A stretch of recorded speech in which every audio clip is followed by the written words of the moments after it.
Hi guys, how's it going? Just going to do this quick tutorial on how I approach my render passes in Zbrush and then take them over to Photoshop for compositing. So yeah, going to be working on this guy here. This was my entry for the Facebook 3D fan art challenge, and yeah, it was all done in Zbrush with fiber mesh and whatever, just sculpting in that. Posting in 3ds Max just because I find that easier, but other than that it's pretty much all Zbrush. So yeah, if we just jump over to Zbrush, so here he is. I'm not going to go into the sculpting or poly painting or anything like that, simply because there's like a ton of tutorials on the internet already on that kind of stuff. So, and I assume most of you guys kind of know what you're doing as far as that's concerned. Although one thing I do want to just quickly talk about, because I think it helps with the rendering, and I've only just sort of come across this, is quad shaders. So basically, if you don't know what a quad shader is, if I just open up the material palette here. So you've got all your materials, right? So this is the basic material which I normally use to sculpt in and stuff. And if you go to the modifiers, all of these modifiers here are what make this material, and all these modifiers are contained within this shader. So the basic material has one shader, all of these are grayed out, so it only has this one. Yeah, and these are all its settings basically. So you've got the ambient, diffuse, specular and whatnot. So yeah, basically a quad shader, if we just load one up, is a material that has 4 shaders instead of the one. So at the moment it looks crap, it's all blown out and too bright and stuff, but it's because you've got 4 materials all layered up on, 4 shaders all layered up on top of each other. So if we just turn these off quickly, so this is one shader here, and you can affect the ambient and the diffuse and specular and whatnot. You can change the curves. It's got a really tight specular curve here, so yeah, you can see what that's doing. So yeah, and the cool thing about this is you can say you can have one shader that controls just the ambient light here. You can turn it right down and you've got nothing because all of these are turned off, and this is the only one that's on. So you just turn up the ambient there. You can have this shader that only controls the diffuse. So you can do that, and then likewise you can use this one for just the specular. So there, that looks rubbish, but you see what I mean. So the cool thing about this is when you're rendering in passes, if you want to do just a diffuse pass and nothing else, you can turn off these, and then you've got just your diffuse color here. And then obviously if you want to do just your specular, you can turn your specular on, and there you go, kind of thing. Yeah, anyway, so I find that really, really handy. Also, it's a really cool way of blending together materials that already exist. For example, you can just turn all these off, just turn this one back on. So you can say like me, you like the basic material. I normally always use this or the skin shader. And actually, quite often I can never make my mind up which one to use. Like this one's good, but it always feels a bit too bright, and the basic material always feels like it's a bit too dark. And I can't quite find that balance. So what you can do is you go to the basic material, go to its shader, and just do copy shader. Go over to the quad shader, and then just do paste shader.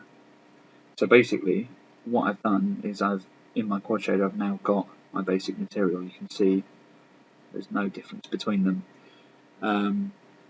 So now if I go up to the skin material and copy that shader and then paste it into my second slot here, I've now got the skin material and the basic material layered up on top of each other. Now at the moment it's looking a bit shit, but if I just turn down the ambient and the diffuse and the specular on this, and then maybe go into the basic material shader here and turn down the specular, and then go back into here and just turn the specular up on this one, you can see I've got like a kind of a unique material here now, because it's kind of got the shading of the basic material, but it's got the specular of the skin. And now if I go between this and the skin, you know, you can see they're a different material, and it's also different from the basic, you know.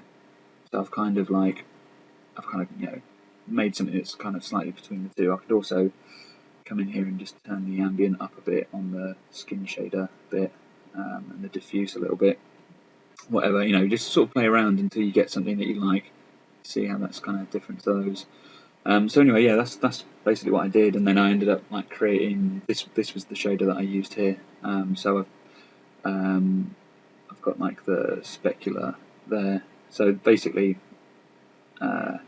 these two shaders are what's controlling my diffuse color. So they're controlling the diffuse, and then these two here are controlling the specular highlights. So yeah, this is basically what I used for my render. And yeah, once you've got a material that you like, again, set up your lighting as well. This is the lighting I used. It's nothing special at all. It's really simple. Just got this light up here coming down from the top. It's the only one that's got shadows turned on, so the shadows will be cast down this way. And then yeah, and I've just got like two kind of fill lights here, so it's kind of like a blue ambient light on this one, and then yeah, this brightens it up a little bit. They're pretty much in exactly the same place. Yeah, and then the main light, and that's it. And then I just go to BPR render. Normally, before I start rendering as well, like I'll find like a pose or you know, like a camera position that I like, and then go to document and store it in the Z-App link properties. If you just go and click on one of these, that's stored now. So if I kind of move that and then go back to this, click there, see it stores, and this is the one I stored for my render before for the competition custom one. So yeah, normally it's just a good idea to do that. You know, if your ZBrush crashes or whatever, or you know, you kind of accidentally move the camera and you're between renders, you know, it's always handy. You can go exactly back to the same position. So yeah, just hit BPR render and see what that looks like. I'm actually just going to pause this because it might take a little while, and I'll come back after it's done. So there you go, that's the BPR render done. You can play around with like BPR render filters, but I mean, I don't really know what I'm doing with them. I haven't sort of played around with them enough, but they are quite cool. So by all means, you know, have a muck around with them if you want. But I tend to leave all that for Photoshop. So yeah, after that, set up the ambient occlusion. So if we just go into render properties again and go to turn on ambient occlusion, and then go to BPR AO, and then in here we've got the settings for the ambient occlusion, and I don't really change that much in here. I might just turn the blur down to 5, put the res up to 4096 just to get like decent resolution, and then I normally turn down the gamma because I find that the default setting of 5 is always too bright, and I prefer something around like 3.75 or 4, whatever. Just kind of, you just have to sort of play around with it and then keep checking your results. They'll all be in your render passes here, so like that's the shadow there, and then obviously once you've done the render again, you'll have your ambient occlusion in here. And yeah, just to save these out, as you probably already know, you just click on them and then, you know, find your destination wherever you want to save them to. So yeah, that's basically it. I have the shadow set up and the ambient occlusion set up, and then I render that out and save the shadow, ambient occlusion, and the depth and the mask, and then I also do a render for just the diffuse. So I'll come down to my material and I'll turn off the specular. So these two settings here, if you remember, is what I was using for my specular highlights. So I turn those off, and I've just got these ones that are driving the diffuse. And then I make sure I've turned off ambient occlusion and shadows in here, and just leave the wax preview on. You won't see it at the moment in the preview window because I've got shadows turned off, but it will render the wax kind of look into it, which is kind of a like a little bit of a fake subsurface sort of scatter. And you can, I mean, if you don't know this already, you can go into any material, and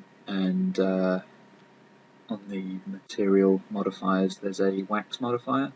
So if we go into basic here, and then go down to here, so you've got this thing. For this to work, you need to make sure wax preview is switched on in your render properties, and then yeah, and then you can just turn it up and you'll see the effect that that has, or maybe not.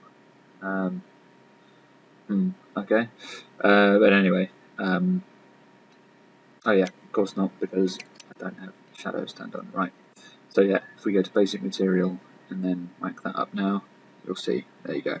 So it kind of has that effect, and you just sort of set this to where you want, and it kind of gives it a bit more of a kind of fleshy, kind of slightly translucent look. But anyway, so like I say, if you have shadows turned off here, you won't see this in the preview window, but it will render out. So I'll render one of these out. I'm not going to do it now, just in the interest of time. But yeah, so I'll render out the pass where it's just this diffuse, and then I'll render out the specular. So turn these off, turn on the specular. You'll have to excuse the shorts. I think I filled it with a material by accident, but yeah. Anyway, so yeah, just do this. What I recommend doing though is, if you're rendering out something like a specular pass or a subsurface scatter pass, I would change the document background to black. So get a black colour in here, go to document, and then just turn the background to black, just because it helps in Photoshop. Because then when you say, if I use this on screen or multiply or whatever, yeah, you want to have either, you know, like a pure black background for specular. You'll see why in a bit. I'll show you, because I forgot to do it before, so yeah, I can show you what happens when you don't do it. So yeah, basically that's about it. I think other than that, I also render out a like a rim light. So I'll probably just go to the basic material and shut down the ambient and the diffuse, just leave the specular on, and then I think what I did in the other render was yeah, so just turn off these lights, and I don't know why, but I like to use the light cap thing, because it's quite cool. So just make a new light in here, turn down the opacity on this diffuse thing here, and then go to the specular, so it's only got a specular kind of light going, and then just sort of position this where you want. And what I'm using this for, if you remember in the BPR render we did, this is quite heavily shadowed, so I kind of just try and make like a kind of a crisp, sharp light. Just play with these settings, you know, strength, aperture, fall off, gamma, whatever. Just get something you like. There's no right or wrong way to do it. Maybe a bit more open on the aperture, yeah, something like that. But yeah, so basically you see what I'm trying to do. I'm just trying to get these, catch these little highlights here, because all of this is hidden by shadow. So if I can like just bring these little bits out, maybe a little bit on his teeth or something. I don't know. Anyway, you can keep playing with this for as long as you want until you get exactly what you're after. But then once you've found it, yeah, you just again do a BPR render, and then you can save it out. You can either go to document, export, or just in here do it from there or whatever. Yeah, so oh, the other thing is, when I render out my specular passes, just to save time, I make sure shadows are off. Really, you want to have shadows in your specular pass, because it will block out areas where there's not meant to be any specular highlights. But you can always do that later in Photoshop, and this just saves time, so I make sure shadow and ambient occlusion are off, and actually wax as well, and just, yeah, just render out this without shadows. Other than that, there was one other thing that I did, which is, let me set the lights back to normal.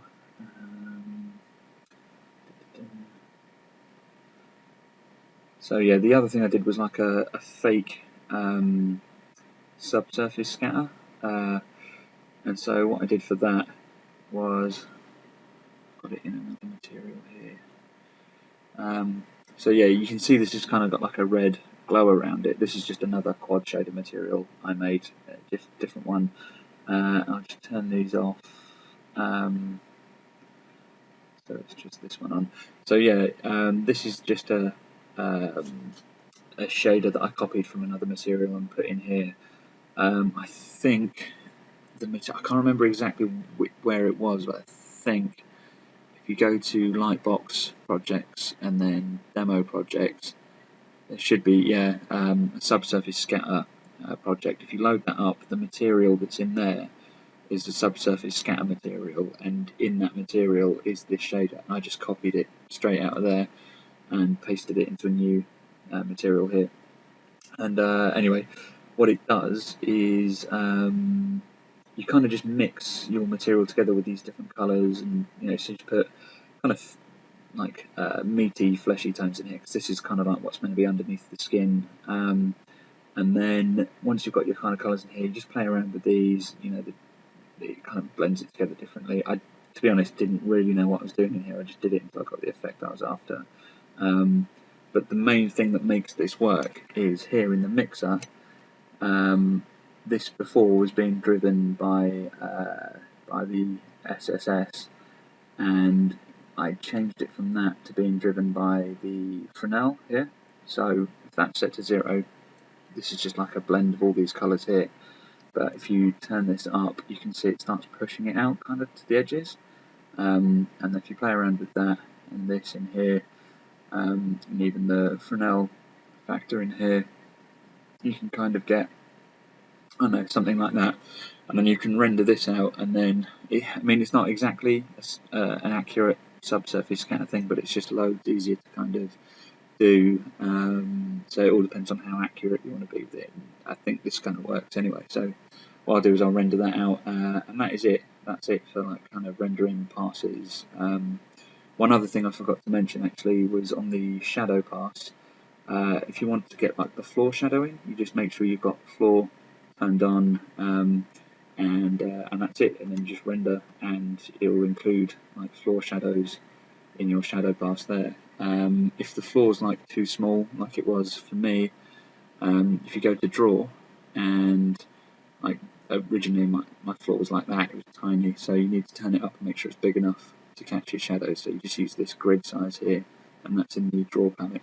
So yeah, you get all that set up, and you'll get your shadow pass in there. Also your floor shadows in there. And really that's it for ZBrush. So then we'll go over into Photoshop, and what I'll do is I'll just open the renders I've already done for this. So here they are, all loading up.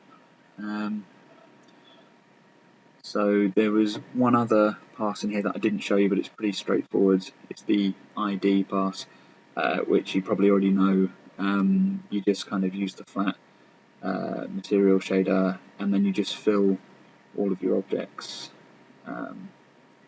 You fill all of your objects with just like a flat colour. So just fill the whole object with one colour, and and then render it out, and it just helps make it easier to make selections in Photoshop. So I can just select that, and it selects all this blue, all the white, all the hair kind of thing, whatever.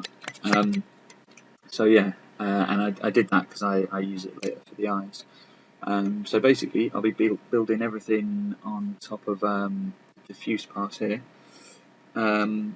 So yeah, so this is our rubbish looking Diffuse pass, and then first thing you do is put the shadow on.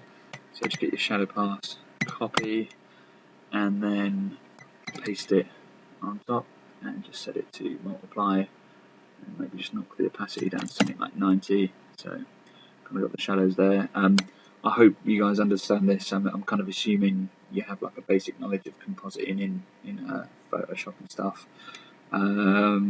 So yeah, after we've got the shadows, I then go to ambient occlusion, which I'll show you something that I do sometimes with the shadows as well.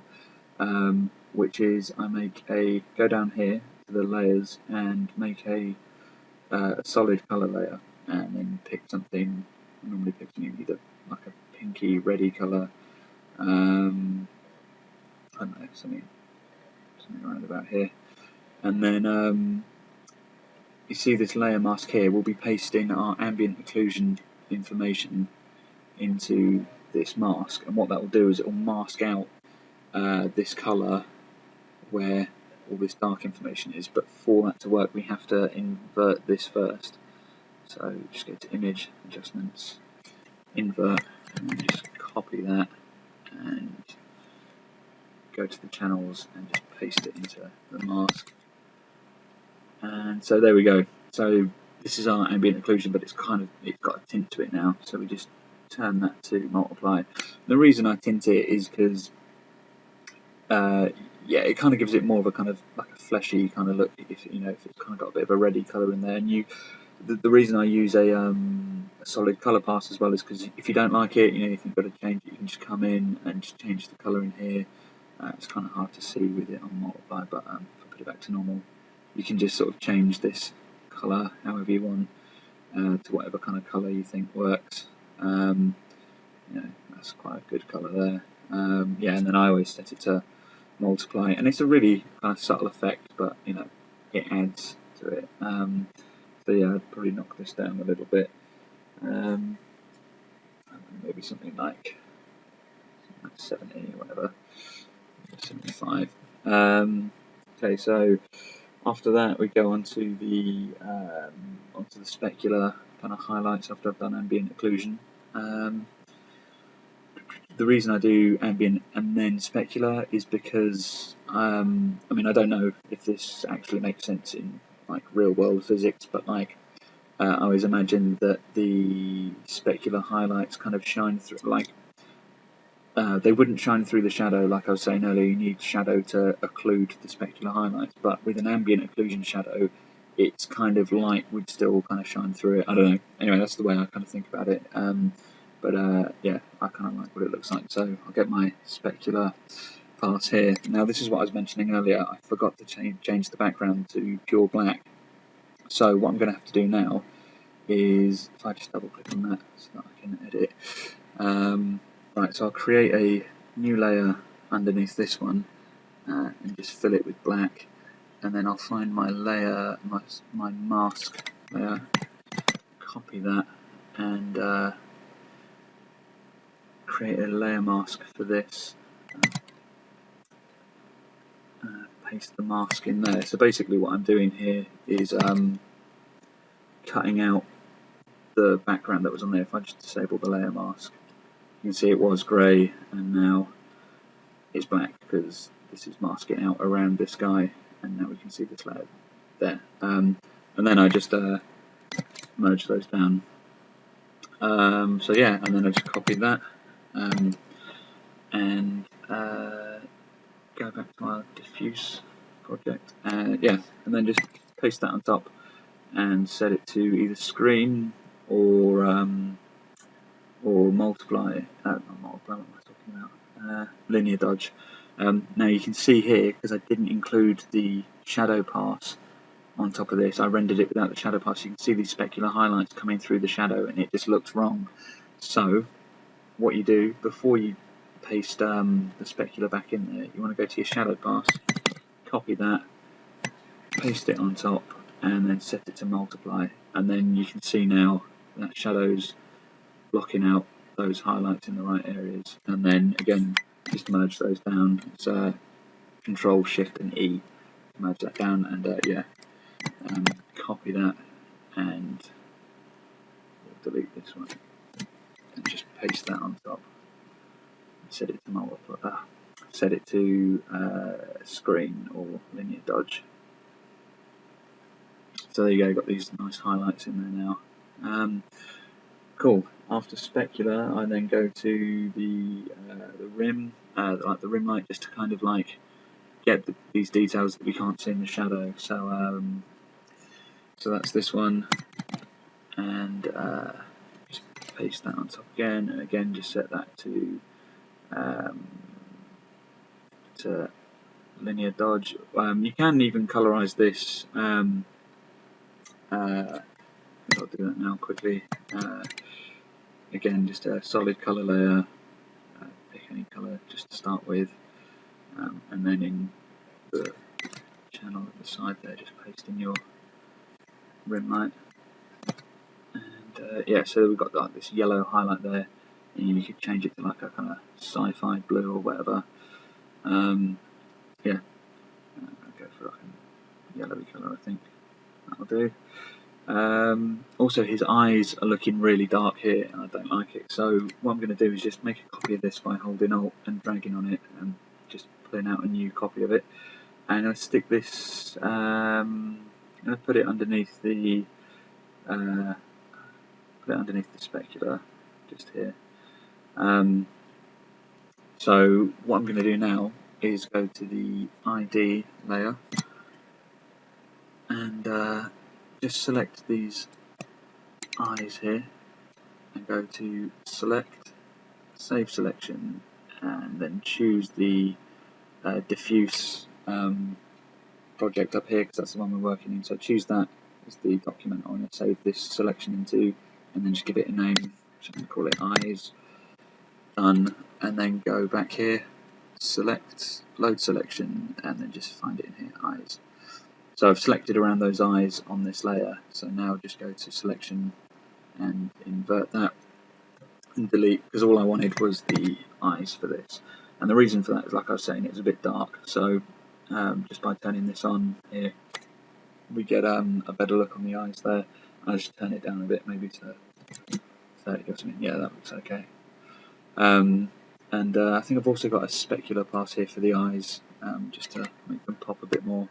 So just copy that layer and paste that there, and turn it to multiply.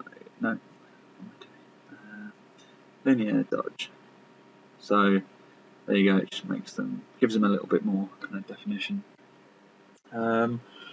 Cool. So then after that, I'll go to like the subsurface scatter, which was this thing I've shown you before, this kind of fake subsurface kind of scattering effect with the Fresnel sort of shader. And again, I should have made the background black, so I'm just going to really quickly go through this again. New layer, set it to black, get the layer mask.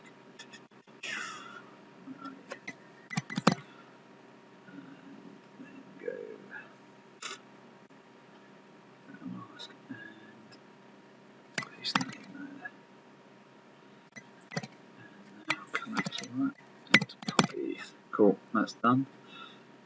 Just get rid of some of these because it's getting a bit close up here.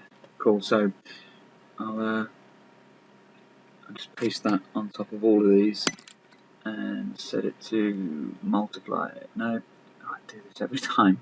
Set it to screen, or you can set it to linear dodge, or play around and see what looks good. But yeah, screen is pretty good, I think. So yeah, that's giving it this kind of nice kind of highlights around the edges, and yeah, I don't know. I just think it gives it a good kind of effect. Yeah, and you can just sort of set this to whatever you want, really. I don't know. I might knock this down a little bit. Yeah, something like that. So it's not too overbearing, but it has some effect. Yeah, what else is there now? So I've done the rim, shadows, spec. Don't need that. So yeah, I think after that we're just now into kind of really just finessing it, really. So what I kind of want to do is give his eyes a bit of a glow. So what I'll do is I'll load that selection again. Actually, before I do that, I'm going to create a solid color layer. And so this is the color of the glow I'm going to give around his eyes. So I'll just choose red or something for now. Go to the mask channel here at the side and just select that. go to selection, load selection, and yeah, select eyes, and then invert that. Sorry about this.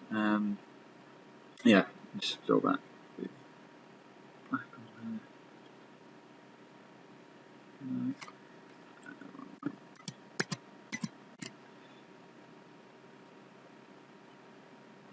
Right, invert that and select. Yeah, there you go. So just fill like the outside around the eyes with black, and just go back into channels and turn this off so we can see.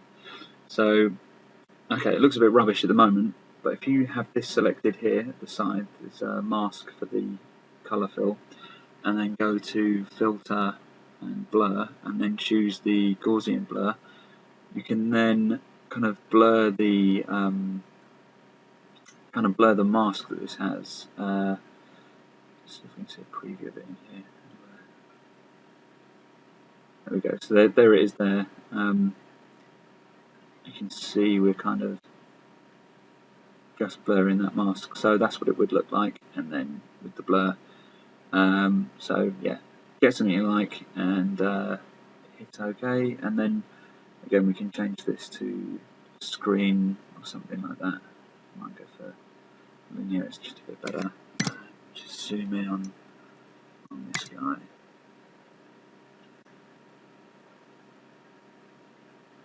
And maybe change the colour.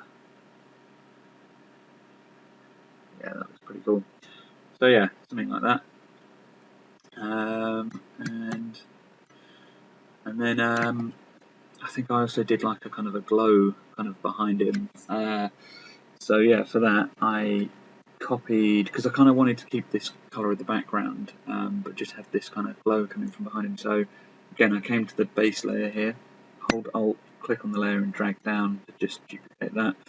And then what I'm going to do is again create another solid colour layer. Okay, and give this a layer mask so that we're cutting out around him so that we can see through to this solid colour layer. So I went and deleted my layer mask. Okay, I'm just going to pause this for a sec. Cool. Right, so I loaded up my mask again, and I'm just going to copy this and then give this a layer mask and then paste my mask into there. So yeah, that's so that we can see this below, and I'm also going to do the same, copy this, so hold Alt, click on this mask, drag it down to there, let go, and say yes to replace that mask. So now this has a mask as well, and I'm going to change this colour to something like that.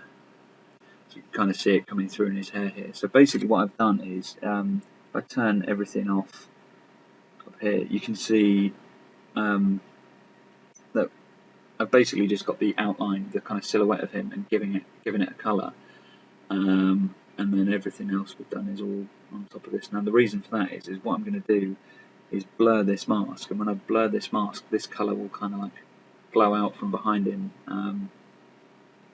So again, you go to filter, blur, and you can use a shape blur, which is normally quite good, or I'm just going to do a Gaussian blur in here because it's quicker. Doesn't use so much processing power. So yeah, you can see it's just kind of blurring that kind of shape out. You can really kind of just whack this out. You know what, I'm going to do shape blur because it looks better. So blur, shape blur, and then you choose any old shape from here. But as you can see, it takes up a lot more processing power. It's going really slow with the screen recording and stuff. I might just pause this a sec. Okay, cool. So you can see what that's done now. You can see like the shape blur gives it a bit of a like nicer kind of, I don't know, kind of bit of noise in here kind of thing. So yeah, basically just something like that. Maybe duplicate this layer and do it again or something to kind of get like a kind of build up of tone in there or whatever. But for now, I'll just leave it like that and drop this down a bit. Maybe change this to I don't know, just play with different settings, see what you think. you can go through all these loads of different cool things in here that might work. Yeah, that red looks nice. Anyway, so yeah, and then once you've done that, it's simply just a case of going to your layers in here and just kind of maybe tweaking like the color balance. If you want, you can kind of tweak the kind of reds and blues and stuff and kind of get something that you think looks good. I can't really remember what I did on my particular render before, but yeah, anyway, you kind of get the idea. You can just sort of play with these things, and what else is useful in here? Curves is quite good. Just curves. So in here you can sort of pick your kind of red, green and blue all together at once. And you can just sort of tweak them here and there, add points and whatever. But I'm not going to muck around with this too much. This is all kind of down to you, whatever you think looks good, and you can adjust the opacities and stuff. And that is really it. That's all I did. The only bit of retouching I did, like I said before, was for the eyes. So what I do is, once I was happy with this, if you hold, I don't know what it is on a Mac, but on Windows, if you do Control Shift Alt and E, it kind of makes a copy of all of these at the top here. So that's really handy. So you can kind of play around on this without actually destroying all of your setup here. So yeah, and then on here I just get the dodge tool, make it a bit smaller, and yeah, set your exposure to what you want. Put it to mid-tones and just kind of brighten the eyes up a little bit here. Give them a bit of extra glow, maybe a little bit in there. But that's really it. And then once that's done, I go to the very last thing, which is go to filter, sharpen, and just put a sharpen on it, and it brings this detail out a bit more. And then after that, just go to channels, add a new layer in the channels, and call this depth.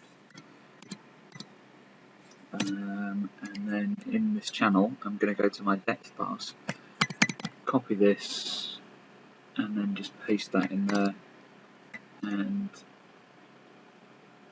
go back to the layers.